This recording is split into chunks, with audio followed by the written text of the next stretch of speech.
Muito bem, estamos de volta com o SBT Comunidade e já ao lado aqui do senador Wellington Fagundes, né, o nosso entrevistado de hoje. Antes de mais nada, agradecer pela presença do senhor, ter aceitado aí o nosso convite. Eu sei que o parlamento está em recesso, mas alguns não param de trabalhar nunca, aproveitam até para visitarem as suas bases, né, percorrerem o estado. E a gente vai bater um papo aqui sobre vários assuntos relacionados à política.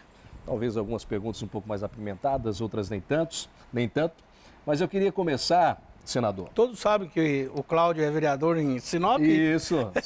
Então aqui estamos os dois legisladores. Dois. Eu quero trazer aqui a minha satisfação de estar aqui com você e para falar aqui com toda a população mato-grossense. Prazer recebê-lo. Senador, antes vamos falar das ações. Quais as principais ações que o senhor considera terem sido as mais importantes, né, pelo senhor nesse ano que passou, 2015? Bom, Cláudio, eu tive a honra de ser deputado federal por 6 mandatos consecutivos. E agora me elegi senador da República. E foi um ano de experiência, de aprendizado. Porque muitos podem falar, mas você já está há 25 anos, você sabe tudo? Não. O Senado é uma outra casa, né, diferentemente da Câmara, que é uma representação proporcional ao povo brasileiro, né? Enquanto São Paulo tem 70 deputados, Mato Grosso temos só 8. Já no Senado não, são 3 senadores por cada estado, nós temos a responsabilidade de representar o nosso estado de forma igualitária lá, ou seja, o mesmo peso de um senador de Mato Grosso é o mesmo peso do senador de São Paulo. Ou seja, com isso também é uma casa da moderação, uma casa de pessoas mais experientes, porque também tem que ter 35 anos de idade para ser senador. Então, é uma casa do diálogo. E assim foi o primeiro ano onde a gente procurou. Eu sou um municipalista convicto, né, porque entendo e vejo, né, que a melhor forma de você encontrar a solução é onde está a população. E a população vive no município, né? Então, é exatamente junto com os vereadores, com o prefeito, com a comunidade, que você consegue a solução daquela comunidade, porque às vezes você decide uma obra na capital, seja aqui em Cuiabá ou seja lá em Brasília, para a comunidade, sem ouvir a comunidade, não é aquilo que a comunidade quer. Então por isso que é importante esse diálogo, né? O conhecimento. Eu sempre digo que o parlamentar, principalmente de Mato Grosso, que é um estado em desenvolvimento, um estado ainda em abertura, que necessita praticamente de todas as áreas, né? Você vive em Sinop, que é uma cidade extremamente importante, nova, mas por ser nova, a demanda é muito grande, né? Rondonópolis, você vai em Barra do Garça, cada uma região tem as suas características próprias e as suas exigências próprias, né? Então eu acho que o nosso papel em Brasília, como senador da República, é exatamente procurar buscar aquilo que Mato Grosso precisa e merece, porque somos um estado em desenvolvimento, mas um estado altamente exportador, né? Então este ano foi um ano que nós lutamos muito para fazer com que o FEX, que é o Fundo de Compensação das Exportações, quase 500 milhões, viesse para Mato Grosso. Finalmente veio, né? Veio, foi cumprido, e aquilo que não, na verdade, a Lei Candir, o governo tinha obrigação. A partir do FEX, o governo federal ele não é impositivo, ele não tem obrigação de cumprir. Mas foi isso que nós trabalhamos. E aí, quando eu digo nós, toda a bancada, não só de Mato Grosso, por exemplo, de Goiás, com a senadora Lúcia Vânia, mas principalmente Mato Grosso e Goiás, que somos um estado muito produtor, que recebemos só Mato Grosso de 1 bilhão e 900, nós estamos recebendo quase 500 milhões, 400 e poucos milhões. Então era muito importante para Mato Grosso esse recurso. Aí trabalhamos, eu fui o relator na Comissão de Constituição e Justiça, consegui pedir a urgência com o apoiamento dos outros companheiros parlamentares e Mato Grosso recebeu o recurso, foi importante para os municípios para fechar as contas, bem como também para o governo do estado. E aí é que eu digo, aqui em Mato Grosso eu não participei do palanque do Pedro. Aliás, tive a honra, pela primeira vez na história de Mato Grosso, ser eleito um senador no palanque diferente daquele que elegeu no primeiro turno. Mas eu não sou oposição ao povo de Mato Grosso. Eu fui eleito com o voto de pessoas que votaram no Pedro, que votaram no Lúdio, que votaram na Janete e outros. O relacionamento é bom hoje entre o senador e o governo? Eu tenho obrigação, nós temos obrigação. Eu sempre digo o seguinte, quem ganha tem que ter mais humildade. Então eu acho que eu ganhei, eu tenho que estender a mão. Agora, claro, cada um faz o seu papel partidário, né? Mas eu tenho obrigação, principalmente por ser um parlamentar de Mato Grosso, sabendo das necessidades que o Estado tem. Não adianta ficar lá em Brasília fazendo discurso de xingamento ou de oposição por oposição. Ou quanto pior, melhor. Eu acho que não.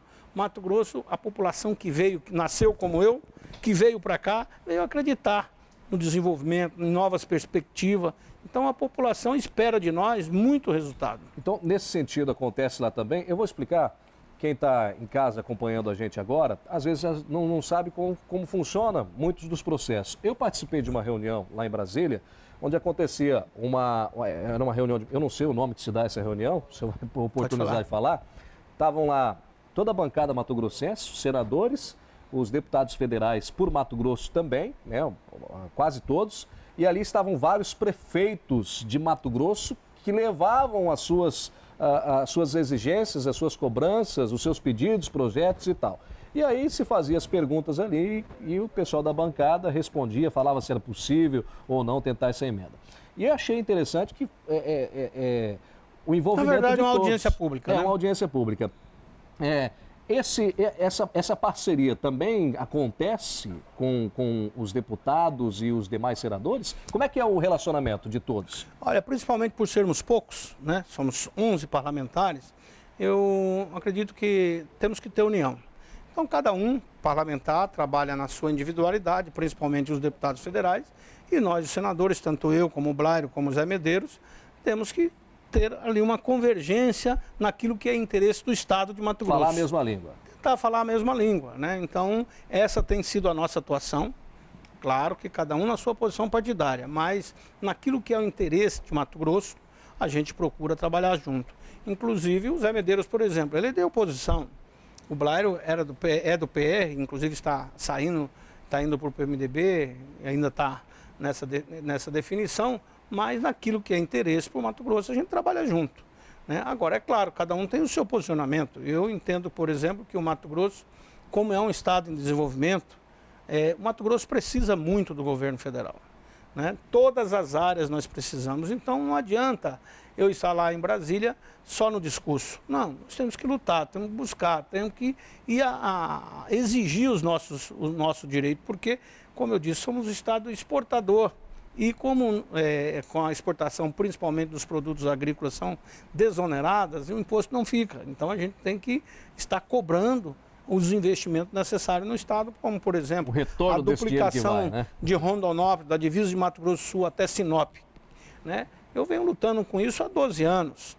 Né? Melhorou, mas precisa melhorar mais. Por exemplo, o trecho de Rondonópolis a Posto Gil é o trecho que mais acontece acidentes frontais do Brasil. Então, não adianta só melhorar a capa asfáltica, o asfalto está bom. Precisa duplicar. Você sabe que lá na região de Sinop melhorou muito, há uma satisfação muito grande, diminuiu o número de acidentes, melhorou a segurança, porque essa concessão não é só a melhoria do asfalto, da estrada, é também uma prestação de serviço ao usuário, né? Aliás, senador, me permita fazer um parênteses. Eu estava vendo uma notícia, né? A gente está falando aqui da Rota do Oeste, que é ligada ao Odebrecht, que ganhou, né, o direito a concessionária. A concessão, né? A concessionária da BR-63 nesse trajeto que o senhor mencionou aí. Recentemente, teve o deputado estadual Max Russ, que é do PSB, se eu não me engano. Ele protocolou um pedido ou uma ação, né, na Justiça, através do Ministério Público, para proibir a cobrança de pedágios. No ponto de vista dele, é de que a concessionária não fez o suficiente para começar a cobrar os pedágios. Qual que é a avaliação que o senhor tem desse trabalho já desenvolvido pela empresa e a respeito dessa situação? Não, justiça seja feita. A concessão, ela tem um contrato previsto de obras a serem desempenhadas durante 5 anos, depois mais 2 anos. Então, a concessionária, talvez as pessoas que não foram até a divisa de Mato Grosso do Sul não pôde observar. Lá tem mais de 1000 máquinas. O trecho da divisa de Mato Grosso do Sul até Rondonópolis está concluindo agora. O trecho de manutenção da estrada toda, digamos, Cuiabá a Sinop, está todo ele com a manutenção. Aqui mesmo nós temos a rodovia dos imigrantes, que era um transtorno, conseguimos federalizar e incluir na concessão. O grande problema que nós temos é exatamente o trecho que ficou de responsabilidade do Ministério dos Transportes, que era o trecho de Rosário até Rondonópolis, que era a responsabilidade do Ministério construir. Aí agora foi delegado de Cuiabá a Rosário e de Cuiabá até Rondonópolis ainda continua de responsabilidade das construtoras, através do DENIT. Perfeito. O que acontece? O governo agora com essa crise atrasou os pagamentos. Então, precisa ser priorizada. Essa estrada, é isso que eu tenho dito.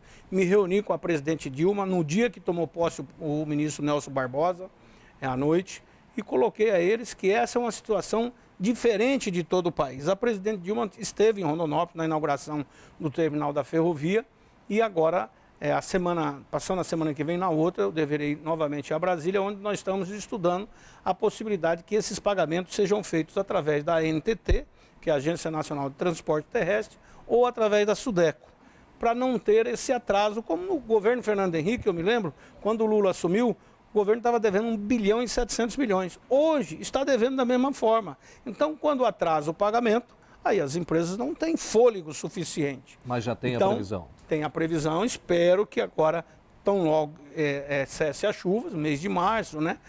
Final de março, as empresas possam retomar, o governo pagar, claro, aquilo que está devendo, e as empresas poderem retomar. Então, esse é o nosso papel. Estar lá brigando, lutando, porque, claro, é o Brasil todo buscando os recursos e sempre o cobertor é curto. Por isso eu digo que a nossa missão em estar em Brasília não adianta só discurso. Nós temos que estar lá cobrando para melhorar a saúde, para melhorar a educação, a saúde, por exemplo, aqui no Mato Grosso. Nós atendemos, não é Cuiabá, não é só Cuiabá e Várzea Grande, é o estado inteiro, é a Bolívia. Nós temos muitos problemas aqui que precisam ser solucionados nessa parceria do governo federal com o governo do estado e com os municípios. Agora, além do FEX, por exemplo, já está definido, o governo vai, inclusive, diminuir, alongar a dívida dos estados e municípios. Ou seja, hoje, o juro que o governo paga, os governos municipais do estado, para o governo federal é muito alto. Então, está sendo feita uma repactuação. Então, são detalhes como esse que não representam, digamos, uma obra pequena, uma creche ou uma escola. Esse é um papel nosso como senador, mas o papel nosso é muito mais de representar o Estado. Por isso que eu digo, ser oposição ao governo do Pedro, podemos ser oposição aqui, no dia a dia, como parlamentar, ele com a posição partidária, mas não podemos brigar em prejuízo da população. Então, por isso é que eu entendo que ser um senador de Mato Grosso, eu tenho uma responsabilidade acima do meu partido. Uhum. Como eu disse, eu tive voto para ser senador de todos os segmentos. Então, eu tenho que ter essa responsabilidade. Aproveitando, e o que dizer daquelas obras paradas por todo o estado de Mato Grosso referentes ao governo federal, né? Na época foi de forma grandiosa o lançamento do PAC 1, PAC 2, e a gente enxerga muitas estruturas espalhadas em municípios, aqui na capital também, de que onde os prefeitos alegam que o dinheiro que deveria ter vindo do governo federal não veio para esses específicos. O que aconteceu especificamente nessa situação? Olha, realmente, hoje, de tudo que se arrecada no Brasil, é muito forte a concentração na mão do governo federal e do governo do estado. Os 5.000 e tantos municípios brasileiros recebem menos de 20%. Ou seja, 83% fica na mão do governo federal e dos governos do estado. Por isso nós lutamos tanto pelo FETAB, para a distribuição dos recursos do FETAB para os municípios. E não fosse essa distribuição do FETAB, talvez as estradas estaduais hoje estariam em péssimo estado. Ou seja, os municípios, os prefeitos, fizeram um bom papel, né, em pegar esse recurso e aplicar, de um modo geral, muito bem aplicado. Assim como também eu fiz o projeto da redivisão da CID. Hoje, de tudo que arrecada da CID, é menos de 7%, 7,2% que vem para os municípios. Eu fiz a PEC número 1 do Senado, em que, fazendo uma nova redistribuição, 33% para ficar na mão do governo federal, 33% para o governo do estado e 33% para os municípios. Aliás, nós precisamos fazer com que o pacto federativo seja uma verdade, porque hoje cria-se os programas... Mas isso já é uma realidade? Ainda não, está lá para aprovar. Uhum. Cria-se os programas e a responsabilidade fica para os municípios. Então, hoje, a saúde, de um modo geral, está na mão dos municípios onde está lá, o prefeito não tem aonde correr da população. Então, tem que ter uma melhor distribuição desses recursos, tanto por parte do governo federal, como do parte do governo do estado.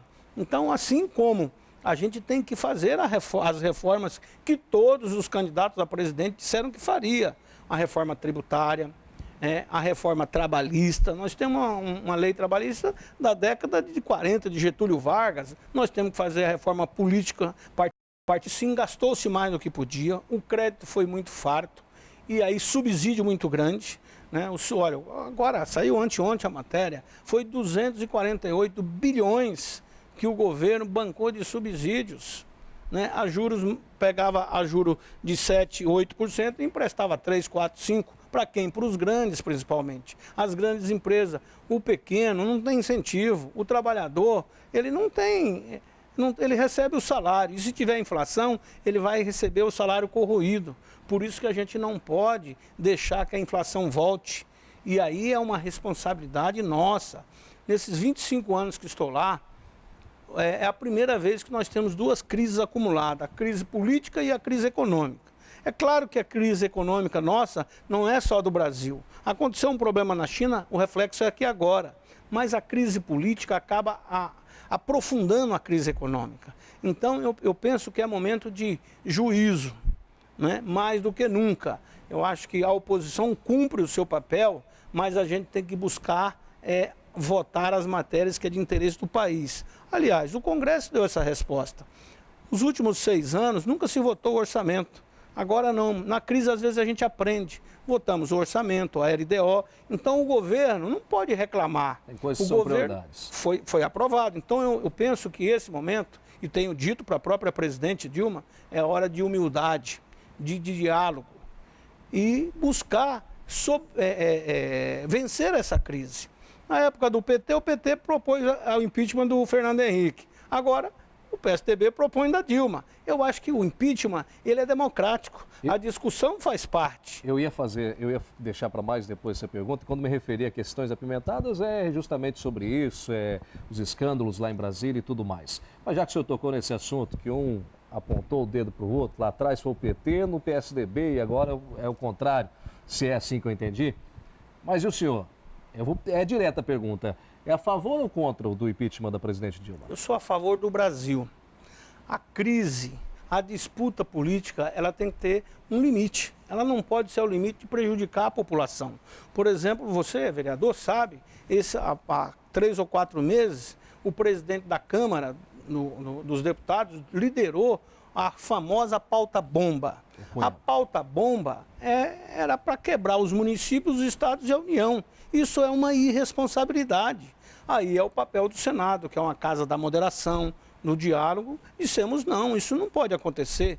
Então, como que o presidente Eduardo Cunha hoje, com tantos processos, tem condições de conduzir um processo de impeachment? Então, é isso que é o jogo político que a população fica a cobrar. A população quer o resultado. A população quer um serviço público de qualidade. Mas é prerrogativa dele, né? Ele está no poder, né, senador? Mas aí cabe a maioria. Por isso que na democracia vence a maioria. Por isso que eu disse, a presidente que ganhou, quem ganhou tem que ter mais humildade. Então, cabe à presidente Dilma, que é a presidente eleita pelo voto popular, mas ela tem que ter a humildade de, aonde errou, dizer que errou. Ontem mesmo teve uma entrevista do ministro Jacques Wagner, que é hoje o chefe da Casa Civil, que foi governador 2 vezes, 2 mandatos na Bahia, um governador que reelegeu, inclusive, o seu sucessor. Ele disse o seguinte, falou, o PT lambuzou, o PT exagerou, quer dizer, ele é do PT. Eu sou de um partido que apoio, aliado, mas não sou eu não tenho compromisso de ter que apoiar aquilo que está errado. Eu também cobro e vou cobrar. Agora, eu não posso também querer o mal do Brasil. Eu tenho que ter responsabilidade. Eu fui eleito para isso. Ou seja, o impeachment não seria bom? Olha, o impeachment pode existir. Nós tiramos o presidente Collor naquela época, eu participei. Ele não teve apoio político, ele não teve condições de governabilidade, mas eu elogiei o Collor porque ele saiu de uma forma altiva, podia ter convocado as Forças Armadas, causar uma convulsão no Brasil, e não. Ele, de uma forma democrática, aceitou, foi para casa, foi para a justiça, fez a sua defesa e hoje ele é senador eleito pelo seu estado. 8 anos depois, pagou a pena e está lá como senador.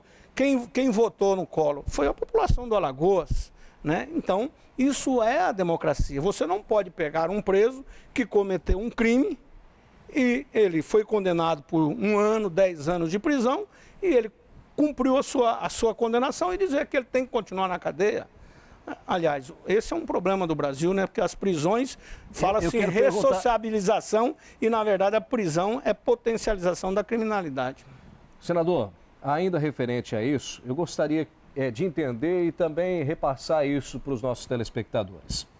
O Supremo Tribunal praticamente anulou tudo aquilo que se construía relacionado ao processo de impeachment da presidente Dilma. Resumindo, jogou no colo do Senado. Como é que funciona? Qual que é o trâmite? A gente está num recesso parlamentar aí, mas qual que vai ser o trâmite a partir de agora para analisar essa situação? Não, ele não jogou no colo do Senado. Ele deu a última palavra ao Senado. Então, o processo de impeachment, ele está sendo conduzido pelo presidente da Câmara, que está representado no Conselho de Ética, e todos sabem que está manipulando para manter o seu mandato, usando todo o poder de presidente. Então, ainda a Câmara dos Deputados vai votar. Só a forma que tinha sido implementada, o Supremo disse que não, vocês começaram errado. Então, vocês corrijam e façam a forma certa. E a Câmara dos Deputados... Então, começa do zero. Começa do zero, faça as coisas certas, que a decisão da Câmara, se for pela cassação da presidente, terá que ser homologado pelo Senado. Se a Câmara disser que não, que o impeachment não tem fundamento, acabou. Então, a Câmara ela tem a voz, ela tem ainda o direito do voto. Agora, não pode, o processo não seguir o ritmo, o rito processual, porque senão ele acaba sendo no Senado, no Supremo Tribunal, cai por terra. Né? Então, nós estamos num país democrata, né? Onde a gente tem que seguir todos os ritos processuais. Você não pode condenar alguém sem o direito de defesa. Isso faz parte da nossa Constituição. Muito bem, vamos aqui falar, eu quero comentar também sobre eleições municipais, a sua participação, como deve ser, as articulações, né? Mas ainda de Brasília, uma última pergunta. A Operação Lava Jato, que investiga aí, né, possível desvio bilionário envolvendo Petrobras, empreiteiras e tal. Mais recentemente teve um companheiro do Senado, se eu não me engano, isso é a primeira vez na história que acontece, que um senador acaba sendo preso, né? O líder do governo, Delcy de Amaral, acusado de atrapalhar, né, as investigações. Eu queria uma análise do senhor como senador a respeito da prisão do próprio senador, Delcy de Amaral, e da operação em geral. Se na sua opinião tem excesso, enfim, como é que o senhor enxerga tudo isso que está acontecendo? Olha, excesso sempre existe. Agora, o Ministério Público, ele é o fiscal da lei, então a investigação ela tem que existir. Hoje, como nunca, aí eu penso que é um ponto positivo da nossa democracia, nós tiramos um presidente da República pelo impeachment e não teve nenhum derramamento de sangue, não tivemos nenhuma convulsão no país, né? E o país seguiu, venceu a sua crise naquele momento e agora estamos novamente passando a limpo. Hoje, como nunca no Brasil, está sendo preso grandes empresários. Foi preso pela primeira vez um senador em exercício, foram presos deputados, ou seja, eu acho que o Brasil está mudando, e mudando para melhor. Antigamente as coisas aconteciam na época da ditadura e ninguém sabia. Agora não, a imprensa está aqui livre, hoje mais do que nunca, inclusive a gente vê excessos da imprensa, isso é normal. Quem entendeu que está sendo ofendido vai para a justiça. Agora, é claro que, infelizmente, no Brasil, a justiça é morosa. Por quê? Porque, como eu disse, o nosso processo está muito judicializado. Isso é ruim. A democracia, é importante que nós tenhamos uma justiça célere, rápida, porque a coisa mais injusta é você entrar com seu pedido de direito, passar 20 anos, 30 anos, a pessoa morreu e não soube ainda, não conseguiu ter o seu direito definido. Então, isso não é bom. Então, a democracia, nós temos que ter as instituições funcionando e funcionando de forma rápida, dar satisfação àquele cidadão que quer a resposta. Por isso, hoje há uma indignação muito grande por parte da população, porque eu sempre tenho dito, uma dona de casa que vai lá para o posto de saúde e fica na fila de espera com o seu filho, ela quer o respeito, ela quer o tratamento. Quem está numa estrada esburacada tem direito de reclamar. Então, nós, os políticos, cada vez mais vamos ser cobrados e temos obrigação de dar resposta. Nós fomos eleitos e no voto de confiança da população. Meu pai dizia o seguinte, é um ditado nordestino: quem não pode com pote, não põe a rodia na cabeça. Você arrumou a sua sarna, você tem que saber se coçar. Ou seja, você quer ser um homem público, você tem que aceitar críticas. Você quer ser um juiz de futebol, você vai para um estádio e não quer que a torcida se manifeste? É um direito da torcida. Ali é o momento da torcida se extravasar. E o juiz, para ser competente, ele tem que saber ter o equilíbrio, né, de fiscalizar, de punir o jogador na hora certa e como respeitar também a torcida. Senador, deixa eu aproveitar e te fazer uma pergunta aqui, tentar fazer de uma forma tranquila. Nessa análise aí, e aí tentar separar também a questão política da questão pessoal, amigo e político, enfim. O fato é que nós temos aqui na capital do estado um ex-governador que está preso, o Silval Barbosa, o ex-presidente da Assembleia Legislativa, José Riva, tem secretários, o Éder, o Nadaf e o Cursi. Eu não vi ninguém ainda que venha a público, eu não tenho nenhum receio de perguntar isso também, que falou, olha, eu fui visitar uma pessoa que é amiga minha e devia essa visita, enfim, fui ver como é que estava. A pergunta é muito simples. O senhor como é que era o relacionamento do senhor com os secretários, o governador, o presidente da Assembleia? E se o senhor já visitou os dois também? E como é que eles estão? Olha, eu sempre tenho dito que eu não sou homem de briga. Eu sou homem de luta, mas não de briga. Eu, desde que comecei a minha vida pública, sempre me relacionei com todos os governadores, sempre procurei ajudar, porque eu fui eleito, eu tenho essa responsabilidade. Sempre procurei me relacionar com os prefeitos. Por isso eu disse aqui que eu fui eleito nessa condição. Eu tive voto, eu apoiei o Lúdio Cabral. Só que com os votos que o Lúdio teve, eu não seria eleito. Então, eu tive votos de muitas pessoas que votaram no Lúdio, provavelmente a maioria. Eu tive voto de muitas pessoas que votaram na Janete, que votaram no Pedro Táxi. E com isso eu fui eleito senador. Né? Então, eu devo essa satisfação e por isso eu não sou um político sectário. Como presidente do PR, eu sempre tenho dito, olha, nós conversamos com todos. Não tem essa história de veto a ninguém. Eu penso que como senador não adianta eu ir para Brasília e ficar lá só garganteando. Eu tenho que trabalhar. Então o meu relacionamento aqui, eu não tenho nenhuma dificuldade de conversar com Pedro Táxi, conversar mesmo preso Silval, com Riva, com ninguém. Eu respeito a todos. Acho que cada um fez o seu papel ao seu momento, governador.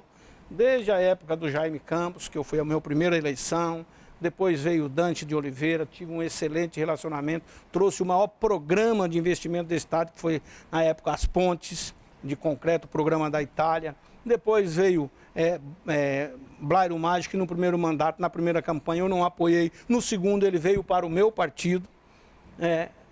Estivemos juntos, eu como deputado federal, trabalhando junto. Depois veio o Silval Barbosa da mesma forma e agora com o Pedro, só um recurso do FEX.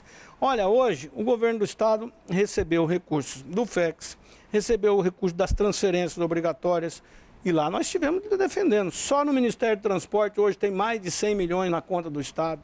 Tem o hospital regional, tem os programas que foram deixados, inclusive pelo governo do Silval, que é do BNDES. Eu estive no BNDES, estive junto com o Blairo, junto ao ministro Levi, para liberar os recursos, ou seja, nós podemos ser adversário partidário. Você, por exemplo, em Sinop, é adversário do prefeito, mas aqui antes nós conversamos, aquilo que é de interesse da sociedade, nós não podemos fazer de uma briga pessoal o prejuízo da população.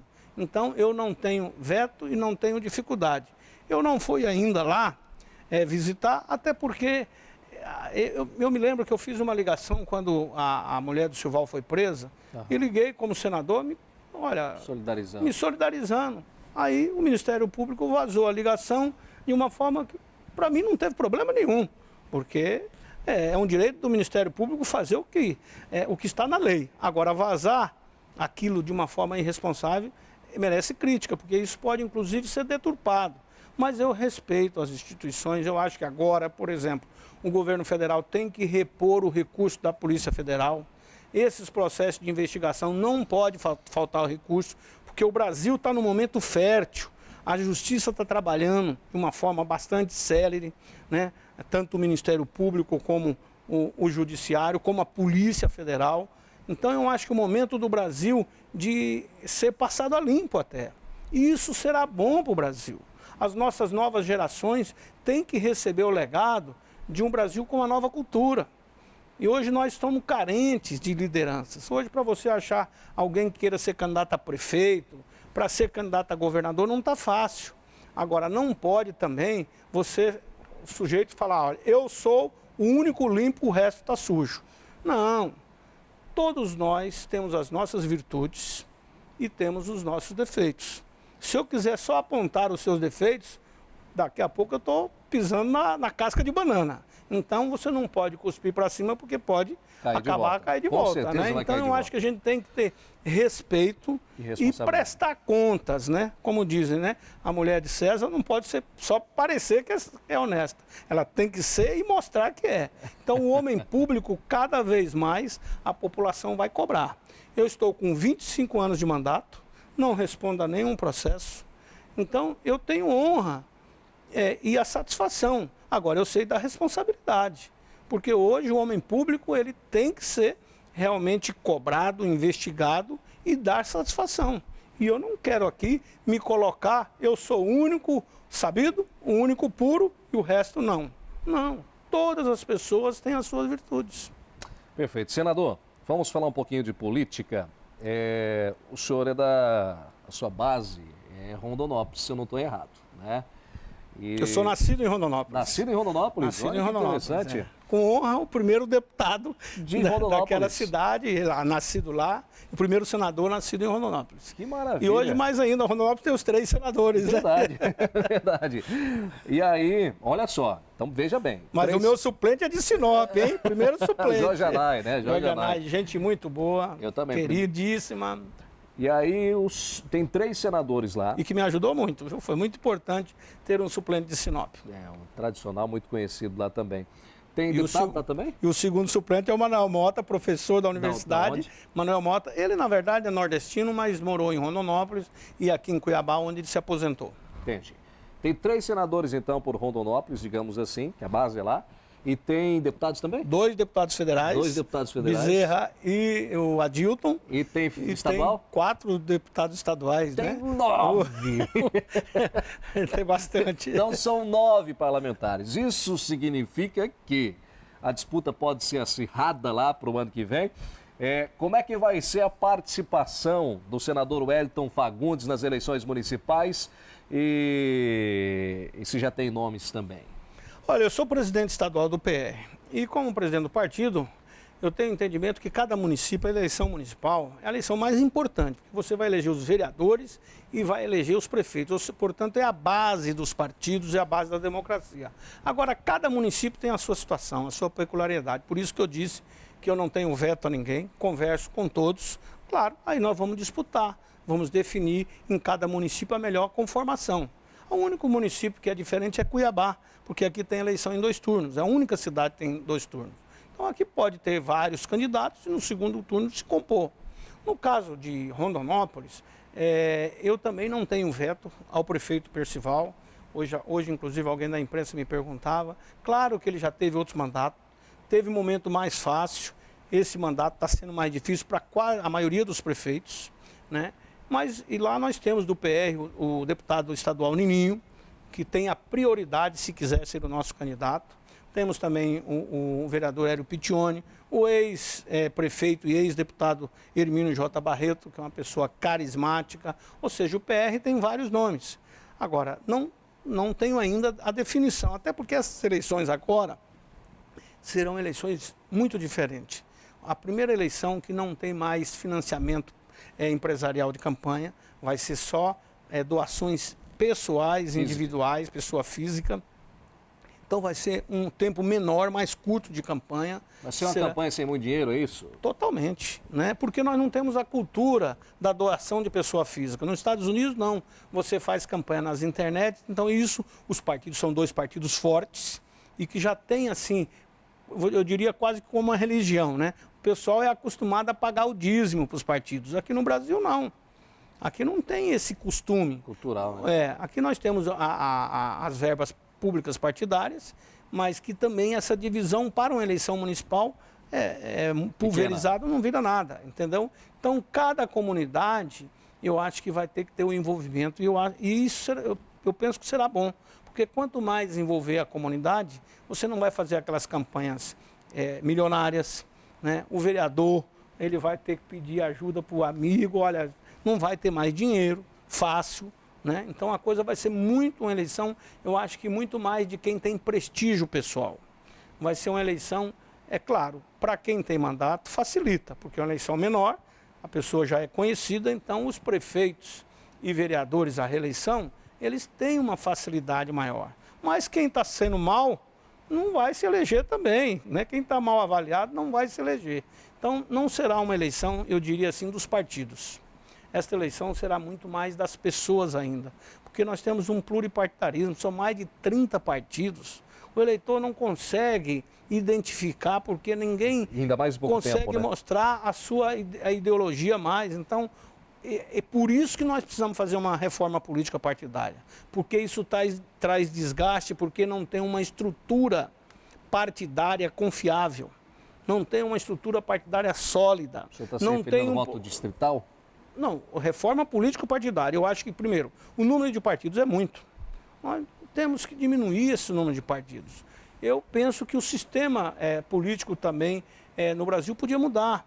Nós temos hoje uma constituição parlamentarista, mas o regime é presidencialista. Isso causa uma confusão, é difícil para governar. Eu penso que o parlamentarismo, principalmente como hoje é tudo globalizado, a política econômica tem que ter dinamismo. Então hoje está se falando em impeachment, porque a situação econômica está difícil e a situação econômica pode agravar mais. E aí, mais se vai querer fazer o impeachment. Para fazer o impeachment é demorado. Não é um processo que tem todo esse rito. Já se fosse primeiro-ministro, não, troca o primeiro-ministro, muda a política econômica. Deu certo, ótimo, não deu, troca de novo. Então tem mais dinamismo. Então eu penso que isso nós vamos ter que avaliar. Agora também toda lei não pode ser feita na base da comoção, porque a lei feita na base da pressão normalmente não dá certo. Então a gente tem que ter cautela e por isso que o processo legislativo ele tem que ter essa maturação. E eu acredito muito, sou um homem de fé e eu acho que nós vamos vencer a crise. O Brasil é muito maior. O nosso povo é um povo ordeiro, nós não temos guerra, não temos aqui conflitos regionais, né? Então eu penso que a nossa riqueza natural é muito grande e principalmente a fé do brasileiro. Então por isso que eu acredito que vamos ter um ano difícil, não vai ser ano fácil, mas haveremos de vencer. Mas voltando à eleição municipal, o senhor falou daqui capital que tem um diferencial que é a possibilidade do segundo turno, mas o atual prefeito seria a prioridade? Da onde? De Cuiabá? Não, aqui em Cuiabá o Mauro inclusive foi do meu partido, o PR, e o PR aqui participa do governo do Mauro. Então, mas isso participar do governo, dar apoio na governabilidade, isso não quer dizer compromisso no processo eleitoral. Como eu disse, como aqui tem 2 turnos, é possível vários partidos terem candidatos e fazer a composição. Mas nós estamos conversando. Acho que nós não tivemos ainda uma reunião oficial. O Mauro nem anunciou ainda que é candidato, né? Agora, claro, nós do PR gostaríamos de ter candidatos, como o Sinop. Nós já convidamos a vice-prefeita Martinelli, que é uma excelente pessoa, e assim, Rondonópolis e outros municípios. Claro que o PR não tem tamanho, aliás, nenhum partido em Mato Grosso tem condições de ter candidato em 100% dos municípios. Teremos que fazer coligações. E o PR, nós não queremos ser o maior nem o menor. Nós queremos ser um partido importante é um partido que ajude o Mato Grosso. Por isso que nós não temos dificuldade de conversar com ninguém. Senador, eu falei, eu vou sair fora agora da sequência aqui, mas é a última pergunta para a gente encerrar já. A gente acabou saindo do nosso raciocínio, pulamos lá para frente, para trás, voltamos, mas eu tenho que perguntar. Passeando aqui pela capital do estado, a gente vê a obra do VLT parada, né? Isso é notório.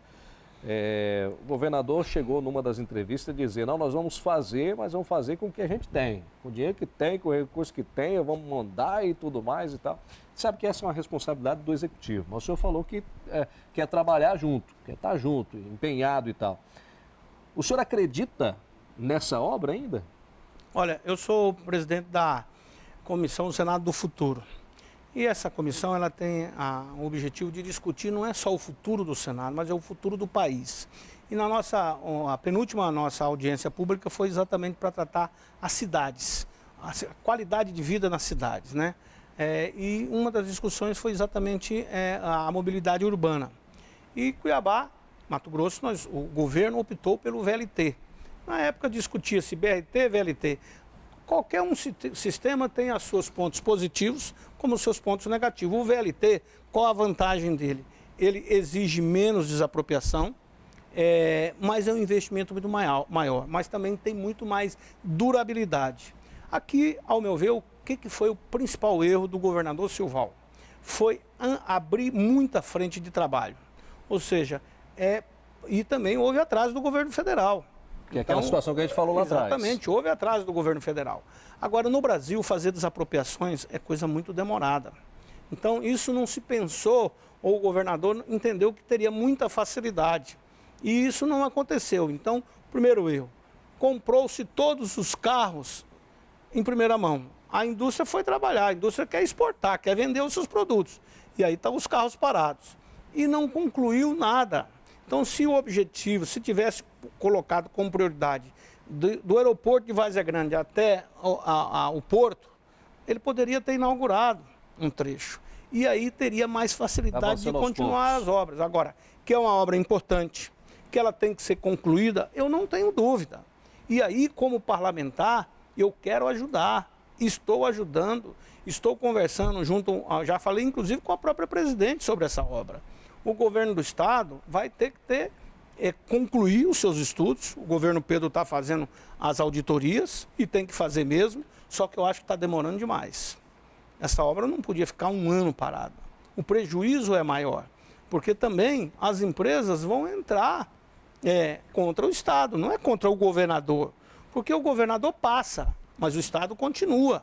Então, essa relação acaba o prejuízo sobrando para quem? Para a população. Então, eu penso que a Copa do Mundo teve obras importantes. Eu, por exemplo, como parlamentar, trabalhei junto ao Ministério do Transportes, conseguimos os recursos de todos essas passagens de níveis, os trevos aí Santa Rosa e todos eles. Conseguimos o convênio com o governo do estado para o aeroporto, que infelizmente a obra não acabou. Hoje o aeroporto de Cuiabá, Várzea Grande, é o pior aeroporto, mas agora vai ser concluído e eu trabalhei para isso, assim como estou continuando trabalhando para que a gente junto, não só eu, com a bancada. E isso que representa, eu não posso virar as costas para o governador, porque eu estaria virando as costas para o estado. Eu tenho que me colocar sempre à disposição de estarmos trabalhando. As nossas posições políticas partidárias é uma coisa, exercer o mandato é outra. Então eu, de público, sempre me coloco como parceiro à disposição dos prefeitos, do governador, porque com isso eu estou me colocando à disposição da população. Essa é minha obrigação. Eu fui eleito para isso. Então, aqui muitas obras foram feitas, melhorou, mas precisa melhorar muito mais. E o VLT precisa ser concluído, eu não tenho dúvida. Muito bem. Senador, muito obrigado pela presença do senhor aqui mais uma vez. Agora a auditoria, que faça auditoria e quem tiver culpa, que pague pelas suas culpas, entendeu? Por isso que a investigação tem que ser feita. É necessária. É necessária, né? Agora, você não pode ficar só olhando para trás. Hoje mesmo eu dei uma entrevista, alguém falou, olha, no governo do Brairo, o que se falava era em caixa preta. Depois passaram 3, 4 anos e o próprio Blário veio a público pedir desculpa para a mãe do Dante, porque ele acha que ele errou. Então eu penso o seguinte, tem que fazer as auditorias, mas tem que tocar o governo para frente, tem que fazer as obras, tem que dinamizar, porque a máquina pública ela também ajuda a circular o recurso, e isso é bom para a sociedade. Obrigado, viu, senador? Um grande abraço, que Deus nos abençoe, Valeu. que a gente tenha um bom ano, com dificuldades, mas com fé em Deus e muito trabalho a gente vai sobrepor. Sem dúvida.